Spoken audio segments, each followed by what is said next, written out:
Dawn poured over the Serengeti like a long, slow breath. The grass took on a soft gold as the night backed away, reluctant to release its hold. In a low pocket of rock and thorn, a white lioness named Amara lay still. Her chest heaved with the aftershocks of a stubborn labor that had stretched through most of the night. The air was cool and clean. The birds had not yet found their voices. Even the wind seemed to pause, as if waiting. Then came the smallest sound in the world, a cub's first cry. Then another. Amara shifted and began to lick, steady and methodical, cleaning blood and birth from two tiny bodies the color of pale ivory. They pressed to her belly, searching with blind mouths for the one thing new life understands. She curled around them quiet muscle, warmth, and breath, making a circle that held the world in place. The third cry was different, thin, as if it had a long way to travel. Amara lifted her head and saw what the newborn light was only just beginning to reveal. The third cub was not white, not straw gold, not any shade meant to vanish in this sunlit country. He was black, not dark brown, not shadowed tan black like the last inch of night refusing to leave the morning. Amara froze, as if her body remembered something old and heavy. Then she lowered her head and licked him too. Slower this time, as if her tongue needed to make sense of what her eyes could not. He was hers. Not far away, on a low rise, a man adjusted a long lens. Ethan Carter had lived in this land long enough to know how mornings worked. Sit still. Breathe with the bush. Let the world come to you. He knew this white pride by their habits, and he knew Amara by the faint notch in her left ear. He had not come looking for miracles. He had come for honest days. But when he found the den and looked through the glass, the first frame showed him something his books had never promised. He leaned closer, not daring to whisper, surprised by his own breath. The black cub moved, and the lens answered with a trembling image of dark fur catching the new light with a faint sheen. Amara worked carefully, licking the small, dark body until it gleamed wet and new. The cub squirmed, reaching for warmth with a tiny paw, then dragged himself toward his siblings. He was slower, as if weight lived in his limbs. Amara nudged him closer and held still, patient in that way only a mother can be, letting him figure out where the world begins. The sun climbed. Flies found the den and were brushed away by Amara's tail. The two pale cubs made soft, satisfied sounds. The dark one rested, tried again, then finally found a teat. His whole body trembled with the work of pulling life into himself. Amara breathed through her nose, calm and steady. One foreleg braced near the entrance, eyes half-lidded, ears working, listening for anything that did not belong. It did not take long for the pride to notice. One by one, white shapes moved through the grass with the steady, forward motion of lions who had seen this scene before. Suri came first, the big female whose jawline carried old stories. Two younger lionesses followed, pausing to scent the air, reading the day. Amara lifted her head but did not stand. Suri stopped just outside the den's shadow line. She looked at Amara, then at the two white cubs, and her face softened the way it always does when new life appears. She leaned in, nose forward, breathing them in. Milk, damp fur, the soft pulse of something barely begun. A low, approving rumble rolled through her chest. Then the dark cub moved. It was only a small push of his hind legs, a tilt of his head as he tried to hold on. But the light caught him anyway, marking him like ink on a page. Suri's ears tipped back. Just a fraction. Not a snarl, not a threat. Hesitation tiny, but sharp enough to hook the instinct. The younger females went still. One lowered her head, then pulled back as if she had reached for a familiar step and found empty air. Ethan watched through glass that suddenly felt too small. He knew the word melanism. He knew how rare it was. He knew that color can be more than color in a place where survival depends on blending into the earth. He also knew lions are not cruel. They are practical in a way we sometimes mistake for hardness. He wrote a single line on the card by his knee. Dark cub with Amara. Nursing. Pride hesitant. Amara kept her eyes on Suri. Nothing in her face changed. Only the tip of her tail moved. The dark cub finished feeding and rested his chin against his mother's fur. Amara lowered her head, and for a moment, the world was only breathing two steady, one uneven and light, and the fourth slower and heavy with command. Suri stood there for a long count of seconds. Then the hard line in her shoulders eased. She stepped back, not far, just enough to give the den its small, sacred space. The younger lionesses followed. No ceremony, no announcement, only quiet recognition that something had entered their world that would need watching. The sun rose higher. Heat came in visible waves if you looked past the obvious. Amara shifted, stretching a hind leg with care. The dark cub tumbled, then righted himself with determined clumsiness. He was not strong, not yet, but he was here. He gave a small, breathy sound that was not quite a cry and not quite a sigh. Amara answered by resting her chin lightly across his back, the way a mother reassures without moving the world. Ethan lowered the camera and let his eyes do the work for once. He felt that familiar ache that comes when the bush shows you something simple and true. He wanted to believe warmth and milk and a mother's body might be enough to write a clean beginning. But even from his hill, the plain told him the rest of the story. The grass was gold. The ground was dust. Everything here had learned to be the color of the sun. He looked again at the dark cub and felt a slow pull behind his ribs, the kind that tells you a choice is coming, though you cannot yet see its shape. Some beginnings already carry the shape of what they will ask of you in the end. The days that followed looked unchanged to anyone passing through. But the pride was changing. The two white cubs grew strong quickly, round bellies, sure steps, bright impatience. They wrestled, bit ears, chased one another through short grass. Every sound they made was full of life, sharp, demanding, certain. The black cub did not disappear into the land the way his siblings did. Ethan saw him before he saw anything else. A dark mark in a bright country. Shadow Ethan had begun to think of him that way, even before he said the name out loud was smaller by nearly a quarter. His legs were thinner. His body seemed built for something gentler than this cruel place. He tried to join the games, but he was always late, always clumsy. When the white cubs tumbled into him, he would fall and lie still, blinking at the sky until Amara nudged him upright again. Amara endured with the same fierce calm Ethan had seen since the day they were born. During the day, she kept the cubs hidden under low brush. At night, the pride hunted. Sometimes they returned with the sweet smell of blood. Sometimes they returned empty, and you could feel the tension thicken the air. Ethan learned long ago that hunger rewrites everything: patience, loyalty, even love. One afternoon, while the heat shimmered like invisible water, Suri and two younger females approached the den earlier than usual. Amara lifted her head at once, her body going rigid. Shadow slept, stretched against her belly, his sides fluttering with shallow breaths. Flies ruled the afternoon. Suri stopped just outside the shade, watching. The white cubs woke and ran forward, tumbling over each other, climbing onto Suri's forelegs.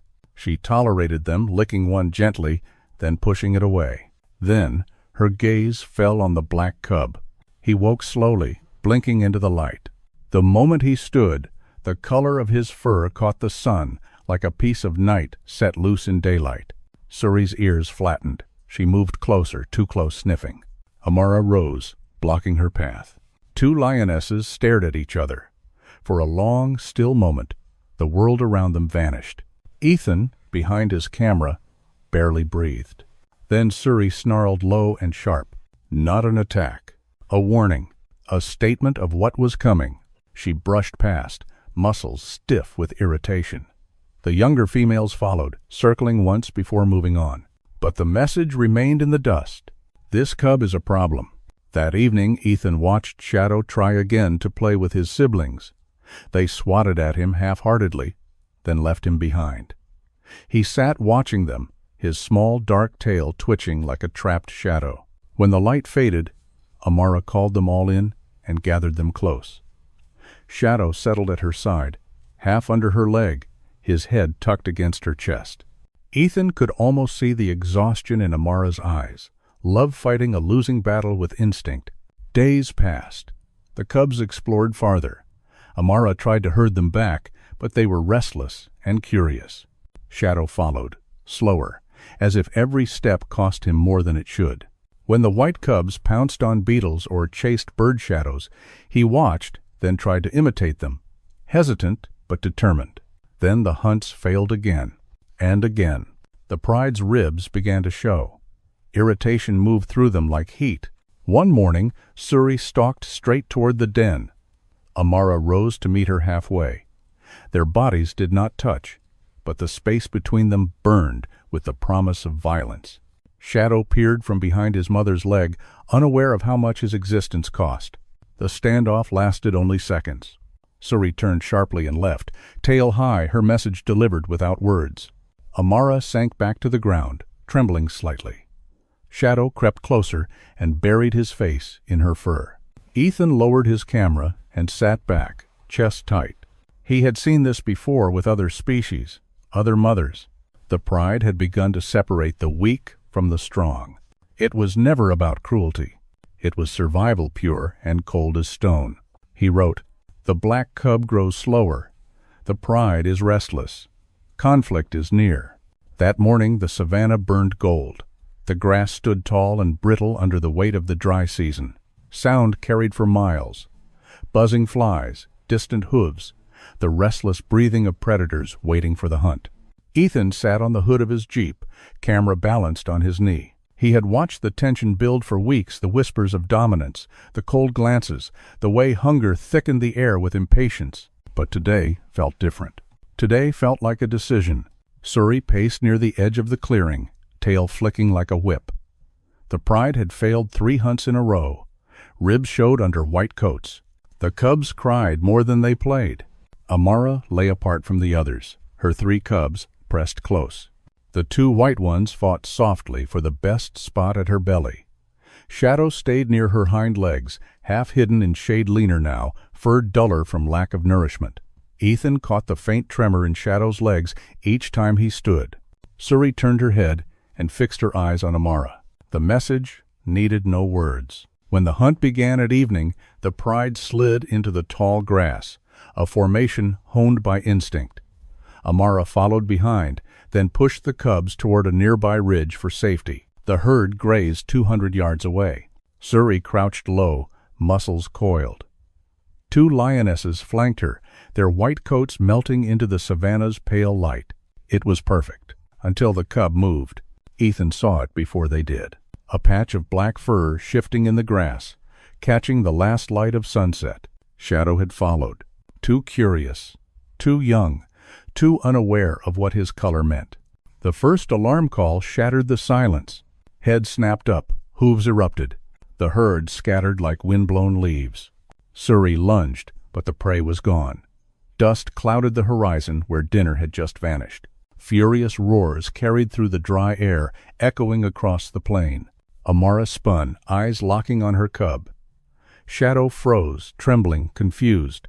Amara charged toward him, not to harm him, but to cover him with her body, her growl cutting through the rising anger of the pride. But it was too late. The damage was done. Suri approached first, face tight with frustration. Younger females followed sharp, purposeful. Night fell fast. In the half-light, their white coats glowed around Amara's darker silhouette. Suri stopped a few paces away. She did not roar. She did not need to. Her silence was colder than sound. She stepped closer, shoulders squared, every line of her body heavy with command. Amara stayed still. Shadow pressed against her foreleg. Ethan could almost hear the conversation, an ancient language of body and breath. Suri lowered her head. Amara lowered hers. A growl rumbled through the air like a tremor. Then another, deeper, older. Amara sank further, submitting but not retreating. When Suri stepped forward again, Amara shifted to block her cub. The standoff lasted 15 minutes. Power versus instinct. Dominance versus love. And out here, love was losing. Finally, Suri backed away, decision made. The pride turned as one and slipped into the darkness toward the east. Amara did not follow. She lay down slowly, breath shaking. The night filled with insects, distant hyenas, and the soft, uncertain cries of her smallest cub. Ethan wrote, handwriting uneven. Day 39. Pride fractured, black cub blamed, Amara isolated, instinct overpowering affection. By morning, the land looked clean again, as if nothing had happened.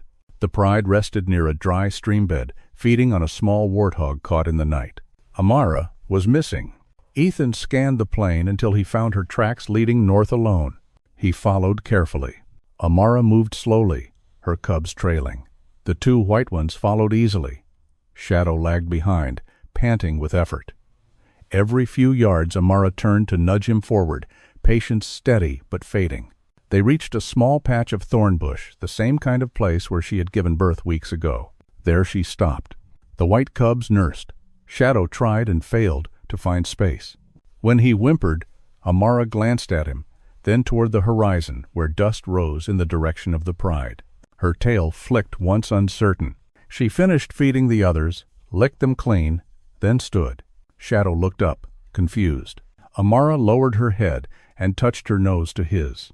Brief, almost gentle. Then she turned away. 2 steps. 3. Shadow followed, crying softly. At the 4th, she spun, growled, and drove him back into the thorn. Not a roar, just enough to make him stop. He sat, head tilted, watching as she walked away with the 2 white cubs. Ethan gripped the steering wheel, heart pounding. He wanted to shout, to stop it, but he stayed silent. His camera trembled as he filmed the small black figure shrinking against endless gold. When Amara disappeared, Shadow cried until his voice broke into silence. Ethan wrote 1 line. Day 40. Amara has chosen.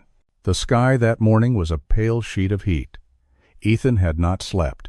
He kept replaying the moment Amara turned away.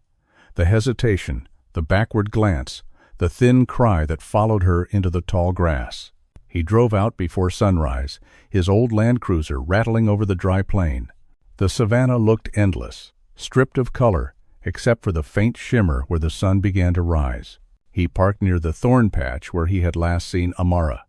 The ground was covered in prints Amara's paws, the smaller shapes of the white cubs, and then, apart from them, a lonely trail of lighter marks. He followed it. When he saw the cub, he stopped moving. Shadow lay curled under a low bush, a dark knot against the earth. His body barely moved. Every few seconds his ribs lifted and fell, shallow and weak. Flies clung to his fur, drawn to the dryness around his nose and eyes. Ethan felt the familiar conflict twist through him. He had sworn, like every conservationist, never to intervene. Nature has its laws. You document. You do not rescue. You do not rewrite. But this felt like betrayal disguised as discipline. He sat on a rock a few yards away. The camera rested uselessly in his lap. The cub opened his eyes once, unfocused, then closed them again. His breathing hitched half sigh, half plea. By noon, the air was thick enough to drink. Ethan's canteen was warm in his hand. No movement, only the whisper of insects. Only the land cooking itself beneath the sun. The radio crackled. Ethan, you're still out there. Grace's voice was small through static. He hesitated, then answered, I found him. A pause. Don't, she said quietly. You know what I mean. Don't make this yours. Nature's already decided. Ethan stared at the cub. Grace, he's barely breathing. That's what happens, she said. One dies, so the others live. You can't carry every broken thing back to camp. Silence stretched until the radio hissed and went quiet. Ethan waited another hour, then another. The cub's breathing slowed. Ethan began counting the seconds between each rise of his chest. The wind changed direction, and Ethan smelled decay, not from the cub, not yet, but from the earth itself. The smell that tells you how fast life returns to dust out here. Ethan stood. He walked back to the Jeep, opened the door, stopped. His reflection in the window looked tired, older. A small camera hung at his chest, the lens pointing nowhere. He thought of rules written by people far away in air-conditioned rooms. They were not here. They had not seen the cub's eyes. They had not heard that thin cry. He slammed the door shut and turned back. Shadow did not move when Ethan knelt beside him. Up close, Ethan could hear the faint whistle in his breathing, the rasp of life refusing to quit. He reached out, hesitated, then brushed the dirt from the cub's fur. Shadow's eyes opened dull, but aware. For a second, they locked on Ethan's. There was no fear there.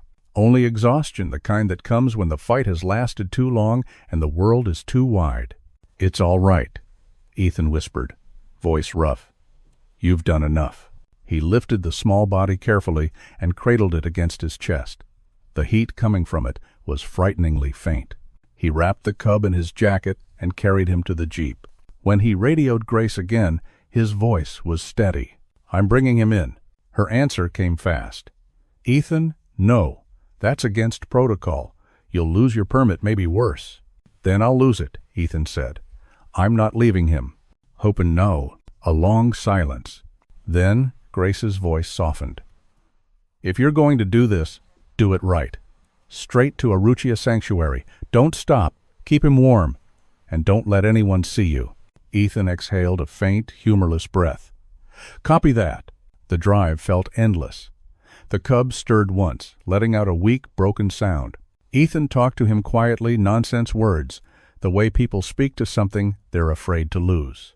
Dust rose behind them like smoke. By the time he reached the sanctuary gates, the sun was setting in a red blaze.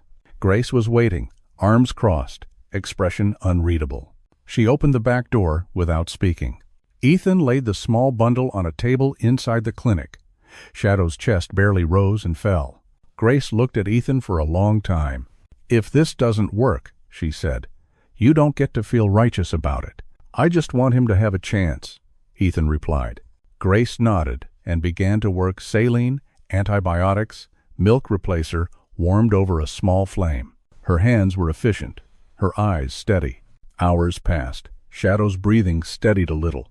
Grace covered him with a cloth and leaned back against the counter. "You realize," she said, "this changes everything. We can't put him back in the wild now. He's been touched, handled, he's ours." Ethan looked at the small shape under the cloth. "Then he's lucky we found him first." "I wasn't." Grace sighed, shaking her head. "No, Ethan, he's lucky you still believe luck means anything out here." Outside, the night cooled. Far away, thunder rolled. And at last, rain began to patter against the tin roof.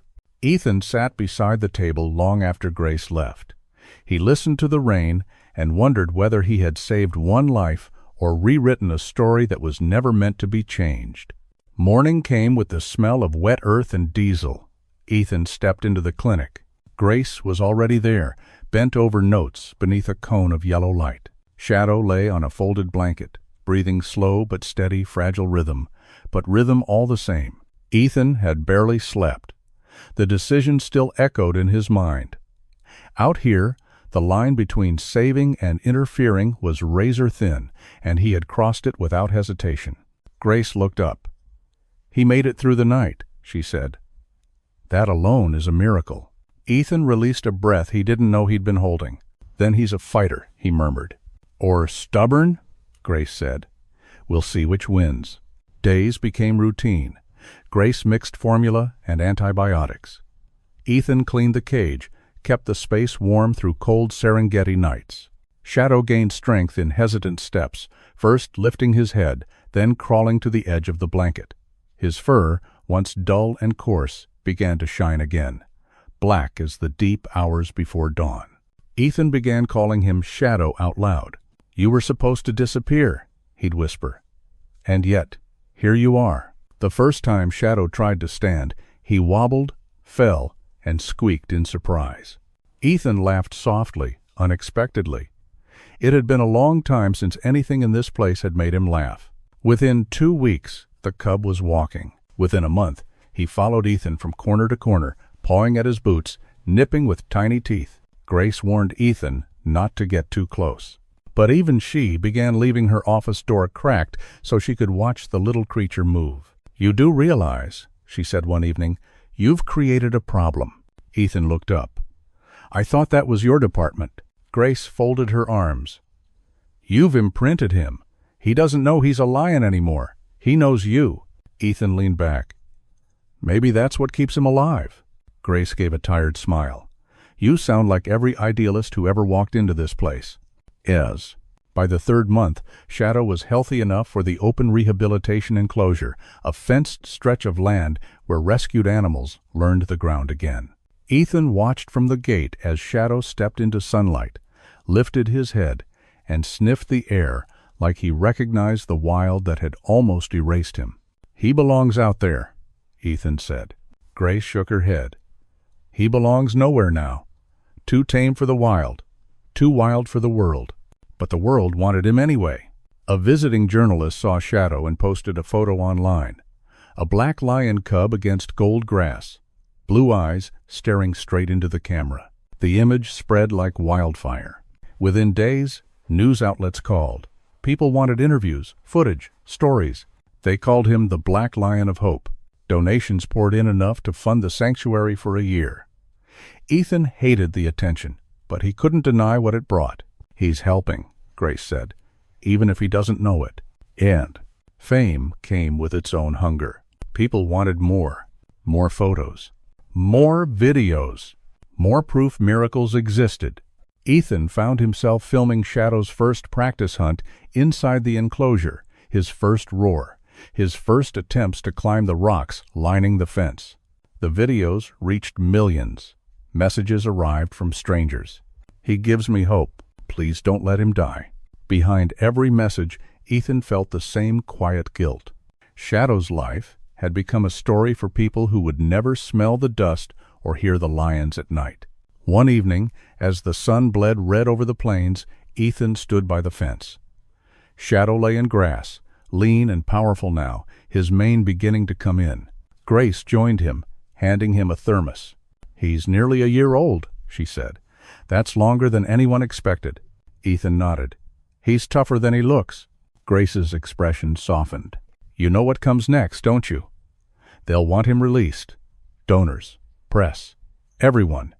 Return the lion to the wild sounds heroic. Ethan stared at Shadow. He's not ready. He'll never be ready, Grace said, but sometimes the story is bigger than the truth. That night, Ethan wrote, Shadow is alive, and that has changed everything for him, for us, for what people believe about mercy. But survival has its own cost. He paused, then added, he was never meant to live, but now that he has, the world won't let him disappear quietly. 4 years passed like sand through Ethan's hands. The sanctuary grew more fences, more volunteers, more eyes waiting for the next chapter of the Black Lion who should not have survived. Shadow became something between legend and symbol. Children wore shirts with his face. Magazines called him the miracle of the Serengeti. Inside the compound, behind sun-bleached signs and heavy wire, life was quieter and Shadow was restless. He had grown into a full adult male, taller than most, muscle rolling beneath that dark coat that still refused to reflect the sun. His mane came in late, but thick, deep copper under light, almost invisible at dusk.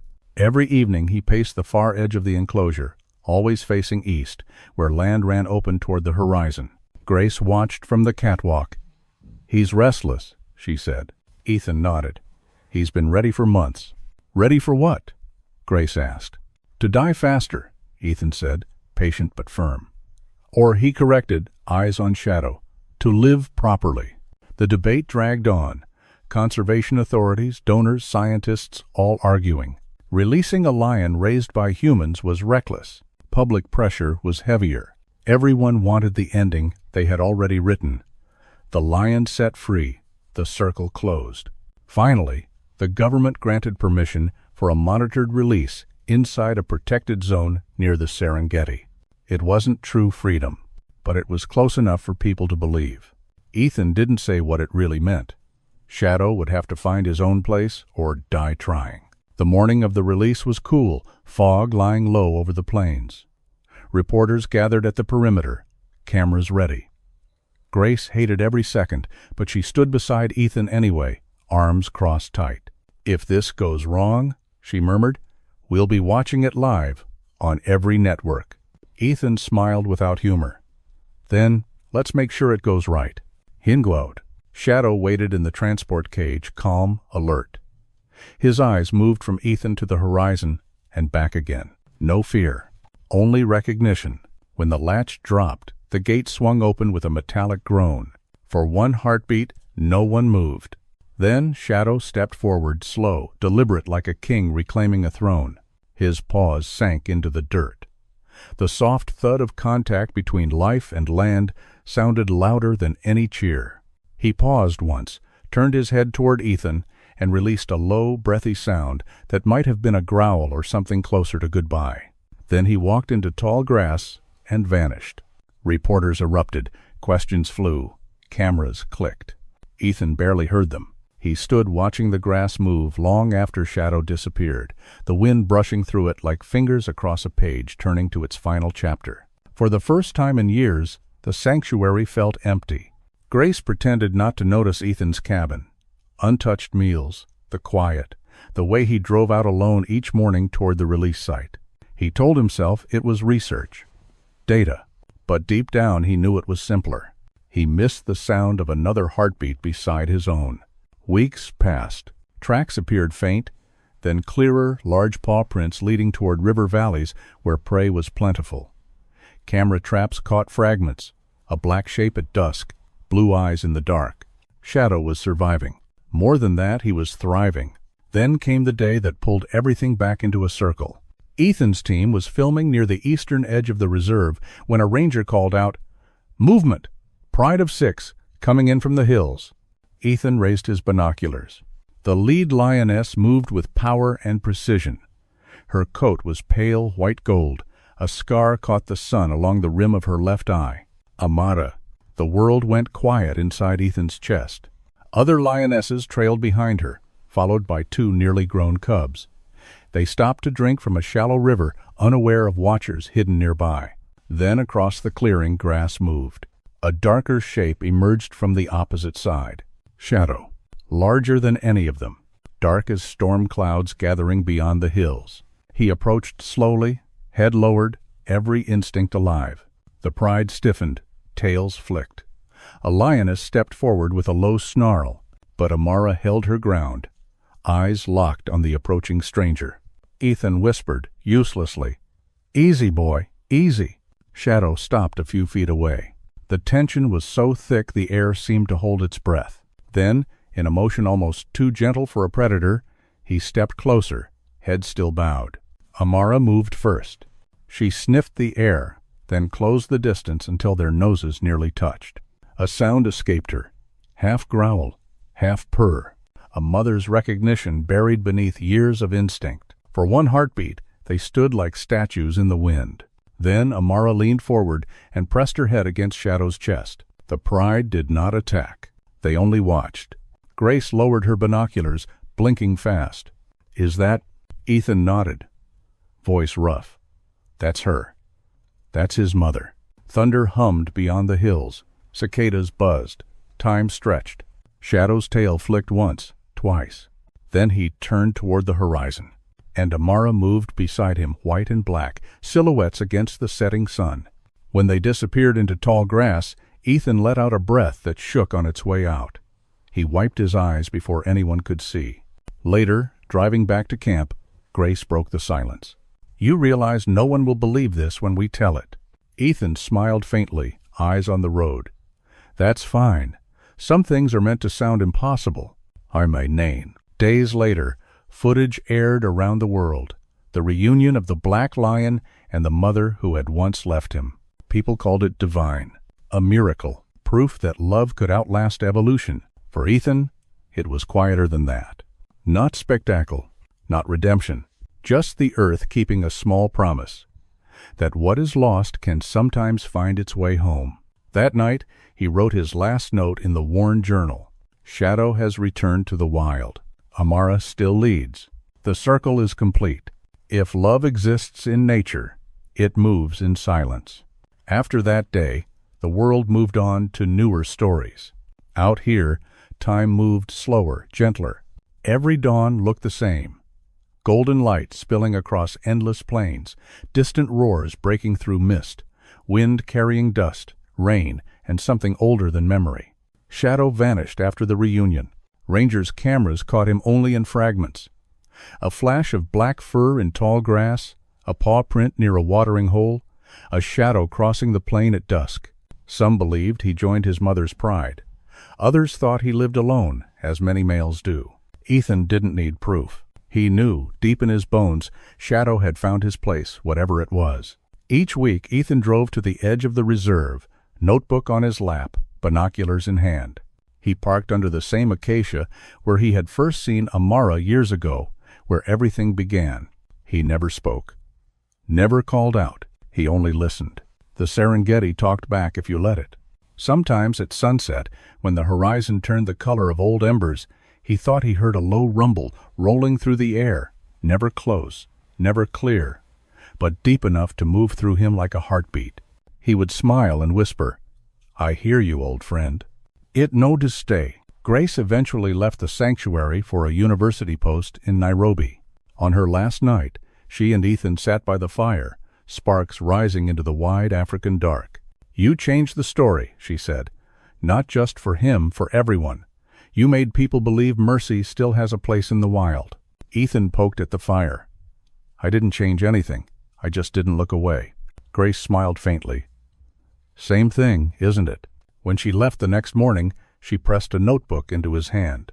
Inside were her final research notes, and on the cover, in her handwriting, a single line: "Nature remembers kindness, even when we forget it." Years passed. The outside world spun faster, new wars, new screens, new noise. For Ethan, life slowed to the rhythm of wind. His hair grayed, his steps softened, his eyesight blurred at the edges. Still, he stayed. One evening, as the sun bled into the horizon, Ethan climbed the ridge overlooking the plains. He carried no camera, only binoculars, and the old leather journal filled with years of dust and ink. Below, antelope moved in slow, rippling lines, and cicadas hummed like electricity. Then he saw it movement near the riverbank, almost invisible in dying light. At first he thought it was only shadow cast by cloud. Then it moved again, and the shape became clear. A large black male, his mane streaked with rust and silver. Shadow. Even from a distance, Ethan recognized the heavy stride, the way grass seemed to bow as he passed. Behind him, 3 younger lions followed a small pride of their own, and among them walked a white lioness with a scar beneath her left eye. Amara. Ethan's breath caught not in shock, but in something deeper, something like peace. They moved together, heads low, tails flicking in rhythm, cubs weaving between their legs. The family Ethan had once broken by intervening now stood whole again, restored not by human hands, but by time and grace. He lifted his binoculars one last time. They climbed a rocky mound at the edge of the plain. Shadow went first, standing tall against the horizon. The setting sun framed his dark mane in gold, turning him into a silhouette of fire and night.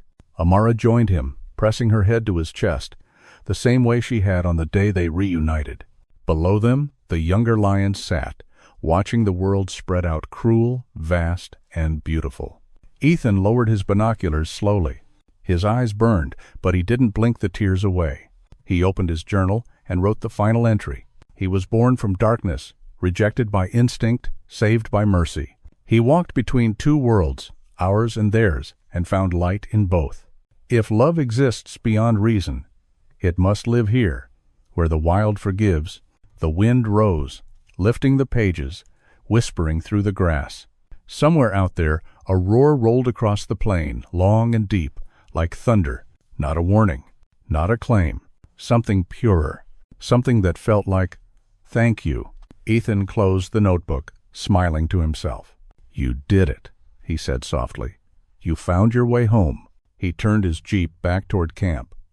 The headlights cut 2 narrow paths through the dark, and for a fleeting moment he thought he saw movement beside him, just a flicker, a shape keeping pace before vanishing into the grass. He let out a quiet laugh. "Still watching me, huh?" That night, sleep came easily. The air was cool. Insects sang. Stars hung low and bright. Ethan dreamed of the cub he once carried in his arms, now a full-grown lion walking free beneath the same sky. Months later, his book was published, a simple collection of stories, notes, and photographs bound in worn leather. Its title read, "The Lion Born in Darkness." It was dedicated to two beings, to Amara, who taught me what a mother's love can endure, and to Shadow, who showed me what it means to survive it. The last photograph showed two lions on a ridge at sunset, one white, one black. Beneath it, Ethan had written, "In nature, difference is often punished, but in the heart, difference is the reason we remember."